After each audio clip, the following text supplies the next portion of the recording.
શૌનક આદિ ઋષિઓ સૂતજીને પ્રશ્ન કરવા લાગ્યા, હે પ્રભુ, પૂર્વે ભાગવતનું કોઈ મહત્વ હોય તો અમને કહો. સૌથી પહેલા સૂતજી કહેવા લાગ્યા, પૂર્વે એક વખત શિવ અને પાર્વતી પરિભ્રમણ કરતા કરતા આ મૃત્યુલોકમાં ભ્રમણ કરતા હતા. બદ્રિકાશ્રમનું સુંદર ભૂમિ આવતા સાક્ષાત શંકર ભગવાન ભૂમિને વંદન કરે છે. માતાજી પૂછે છે, પ્રભુ, તમે આ ભૂમિને શા માટે વંદન કર્યા? શિવ કહે છે, હે દેવી, અહીં 1000 વર્ષ પહેલા ભાગવત સપ્તાહ થઈ હતી. આ ભૂમિની પવિત્રતાને હું વંદન કરું છું. માતાજી વંદન કરે છે.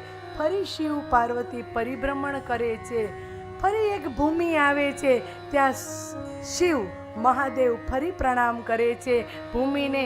ત્યારે માતાજી કહે છે, પ્રભુ, અહીં પણ સપ્તાહ થઈ હતી? શિવ કહે છે, ના દેવી, અહીં ભાગવત સપ્તાહ નહોતી થઈ. અહીંયા 1000 વર્ષ પછી સપ્તાહ થવાની છે, માટે હું આ ભૂમિને પ્રણામ કરું છું. હે શૌનક, હે આદિ ઋષિ મુનિઓ, આ ગોમતીનો પવિત્ર તીર્થ છે. અહીંથી એવી અવિરત ગંગાનો પ્રવાહ વહેશે જે કલિયુગના જીવને તારવા માટે સહજ ઈશ્વર પ્રાપ્તિનું સાધન બનશે.